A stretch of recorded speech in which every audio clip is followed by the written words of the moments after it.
ഇതിനകത്ത് ഈ തെരഞ്ഞെടുപ്പ് തോൽവി ഉണ്ട് എന്ന് വെച്ചാൽ ഒരു തെരഞ്ഞെടുപ്പിൽ ജനം വോട്ട് രേഖപ്പെടുന്നത് എങ്ങനെയൊക്കെ ഡ്രമാറ്റിക്കായിട്ട് രാഷ്ട്രീയ പാർട്ടികളെയും രാഷ്ട്രീയ ബന്ധങ്ങളെയും മാറ്റാം എന്നതിൻ്റെ ക്ലാസിക് ഉദാഹരണമായിട്ട് നമ്മളിതിനെ കണ്ടാൽ മതി.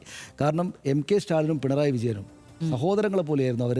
അവിടെ ഭരിക്കുമ്പോൾ ഇവിടെ ഭരിക്കുമ്പോഴും വളരെ സൗഹൃദത്തോട് കൂടിയിട്ട് രണ്ടുപേരും ചേർന്ന് ഒരൊറ്റ ബെൽറ്റായിട്ട് ഒരു കാര്യത്തിലും അഭിപ്രായ വ്യത്യാസമില്ലായിരുന്നു. നല്ല സ്നേഹ ബഹുമാനങ്ങളോടെയായിരുന്നു പരസ്പരം ഉണ്ടായിരുന്നത്. ഇവിടുന്ന് അങ്ങോട്ടും അവിടെ നിന്ന് ഇങ്ങോട്ടൊക്കെ പോകുമായിരുന്നു.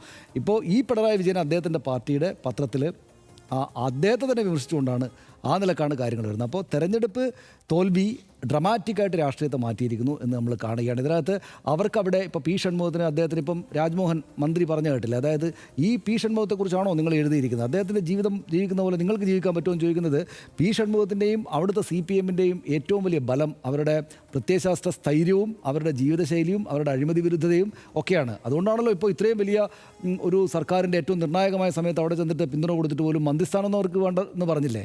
അവരുടെ പ്രത്യയശാസ്ത്ര അവരുടെ വിശുദ്ധിക്കകത്ത് അവർ നിൽക്കുന്നത്.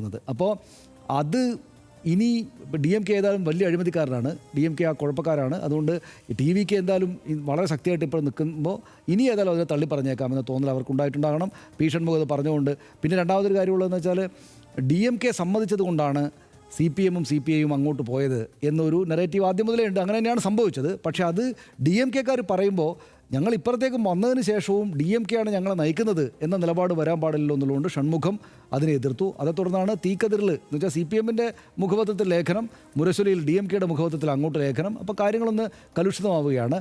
പിന്നെ സ്റ്റാലിൻ മത്സരിച്ചേക്കാമെന്ന് പറയുമ്പോൾ തന്നെ അവർക്ക് ഭയപ്പെടുന്നൊരു കാര്യം ഇപ്പോഴത്തെ രാഷ്ട്രീയ സാഹചര്യം എന്താണെന്ന് ഒരു തരത്തിലും അദ്ദേഹമാണെങ്കിൽ പോലും വിജയിക്കുമെന്ന കാര്യത്തിൽ ഉറപ്പൊന്നുമില്ല.